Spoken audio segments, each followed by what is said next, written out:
Hello, I'm Mark Lanier with your video thought for the day. Our daughters, two of them, are still in college, one in grad school, one in undergrad school, and they've got finals this week. So they've been working, getting ready, studying, doing all of that kind of stuff. And obviously they're taking finals via the internet. School is not holding classes during the corona mess. But it's interesting because the idea of taking a test, they're not going to fail. They're not going to do anything less than a wonderful job. What the test becomes for them is a chance to show that they've mastered the material. Now, I bring that story up right now because this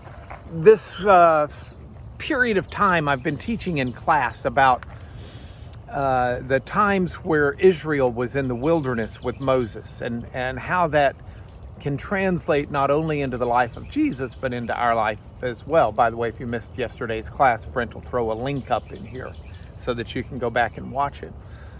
But it's really interesting to see that God tested the Israelites while they were in the wilderness. Now, what does that mean that God tested them?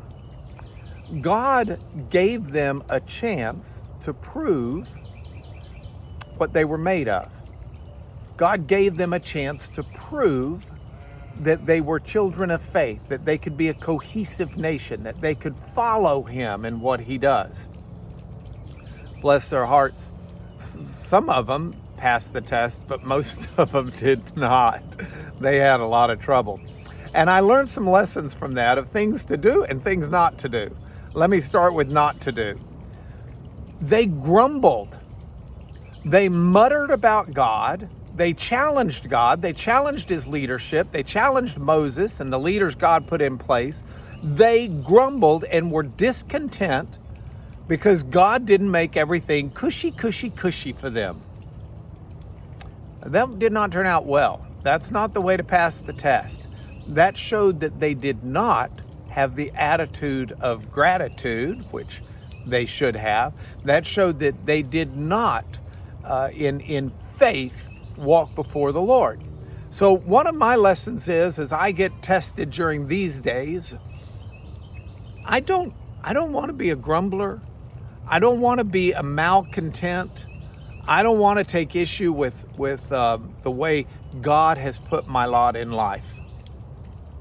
There's a second thing that they did, though, and this one I want to lean in on. This is one where they went in a lack of faith as they approached the goal that God gave them. God took them into the promised land, and they sent out some spies. And the spies came back, and they were all upset. They said, this place is wonderful land, but would you be shocked to find out that the wonderful land has incredible people in it that we're never going to be able to beat?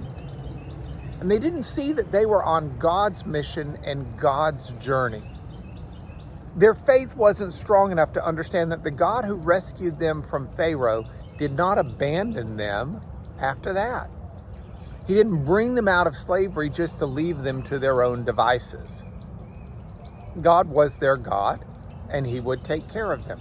And they failed to walk in faith.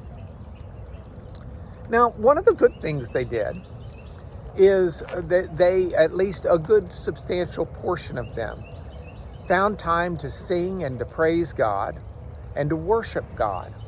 And so in their better days and in their better moments, they were doing well. It's just when the testing came on a little too strong that they failed. It showed they didn't make the grade. So I'm going to look at today like a test. I'm going to see today that I have a chance to have a thankful heart or a grumbling heart. That I have a chance to see today through the eyes of faith, trusting in God, or the eyes of fear, thinking God's not up to the task, or God has abandoned me or forgotten me somehow. And I have a chance today to walk in praise with Him. And I want to do that. Because like my girls take their finals this week, I want the testing that happens in my life to be one that shows God is at work in me, and I walk humbly with him. So I hope you'll join me in this, and I'll see you again tomorrow.